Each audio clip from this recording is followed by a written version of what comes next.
क्या वो उसी वक्त हुआ था, पहले से नहीं था? मीट क्यूट्स हमने पहले भी देखे हुए हैं कि लड़का आता है और लड़की इरिटेटेड है whatever, but I think for my character more than any other character जो मैंने किया, उससे ज्यादा इस कैरेक्टर का there was more on the line, like ये असली क्राइसिस था, ये कोई फनी सिचुएशन नहीं थी जिसमें वो फंसी हुई है और वो बचाता है. This was an actual major thing that she's going through, and this was a man who, and whatever she felt against him was very very genuine. मतलब जो उसके साथ experiences थे जो पुलिस वाले उस वक्त आए थे, so I think there was more reality to this than other meet cutes that we've done. And we also picked up some really important, like हमने उस scene को भी as a romantic meeting scene नहीं ज़ाया किया.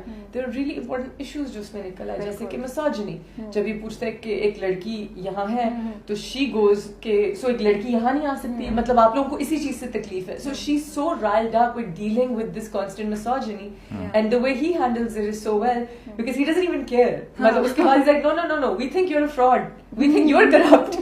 This is how it's working. So मैं गलत नहीं हूँ, आप गलत हैं. आप गलत है बिकॉज़ हमें आपकी लड़की होने से नहीं, हमें क्या फ्रॉड कर रही हैं. मुझे ये बताइए, जब स्क्रिप्ट आप लोगों के पास आया, क्या था स्क्रिप्ट में, क्या आपने हाँ बोली, क्या दिमाग में चल रहा था? What made you say yes to script? So what was told to me is, you know, the first thing I ask is, okay, who's my character? And I was told, you're not the heroine, you're the hero. And I really loved that because Nasir doesn't come in until like the 11th, 8th episode or something. Yes. So I love that it just wasn't typical, you know, it wasn't a typical drama. Is this better? And then I don't read scripts. Nice. Because it just takes me forever because Urdu isn't the first language that I learned to read. So my sister was reading it for me and she said, there's another character in it of a girl and it's very, very, very prominent and she gets to scream and cry and, you know, do you want to do this? Because your character is going to take a while to take off and I'm sort of used to the performance characters. And then she said, so there's that there, but another thing that should make you do this, that was the con. The pro was that you haven't done a character like this before and this would probably not be written again for a long time. ये एक बहुत मुख्तलिफ character है जो तुम चीखें मारती हो कि मुझे ऐसा powerful character चाहिए, finally लिख लिया है, do you want to do it? And so the pro overweighed the con and the con ended up being beautiful because I got to witness such a brilliant performer in Sara that I just really actually enjoyed that. It was another dynamic for me, so I loved it. And then when my track came in, that was even more fun. मतलब मैं बहुत सारे लड़कियों के लिए भी कहूँगा and you know we all been there, I have been in a bad relationship as well, जहाँ पे ख़वातीन भी बहुत जुल्म करती हैं मर्दों पे, बहुत जुल्म करती हैं, आपको नहीं पता. मसला ये है कि पाकिस्तानी मर्द जो है ना, उसको इजाज़त नहीं है रोने की. आप बचपन से उसे बोलते हो मर्द को दर्द नहीं होता, मर्द रोता नहीं है. जब मर्द को दर्द नहीं होता ना और मर्द रोता नहीं है तो फिर मर्द बहुत बड़ा जानवर बनता है और फिर वो पीटता है अपनी बीवी को.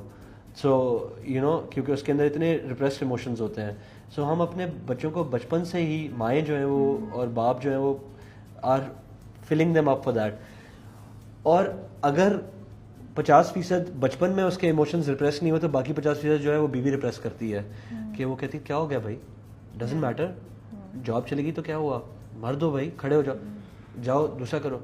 You know there is so much baggage on a man and a certain expectation for him to act in a certain way, जो फिर जो कि मैं ये नहीं कह रहा सही बात है कि इस तरीके से निकलनी चाहिए, लेकिन कभी-कभी ऐसे निकलती है अनफॉर्चुनेटली. फिर इसलिए वो जो फ्रस्ट्रेशन इस पॉइंट पे पहुंच जाती है कि वो फटने वाला होता है तो फिर वो ऐसे निकालता है.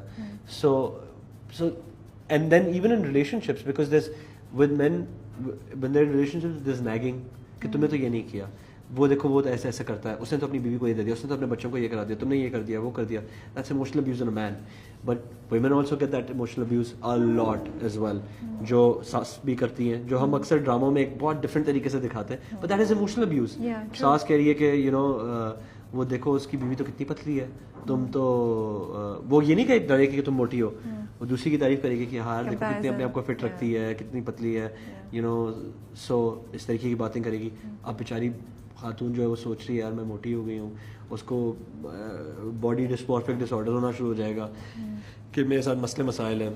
सो that is one thing that we haven't covered.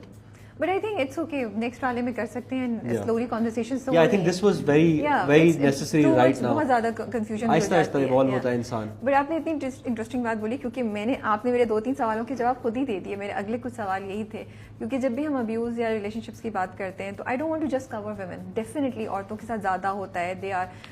उनको ज़्यादा ججمنٹس بھی فیس کرنی پڑتی ہیں, مشکل بھی زیادہ ہوتی ہے, بٹ آئی فیل مردوں کے ساتھ بھی ہو رہی ہوتی ہیں چیزیں.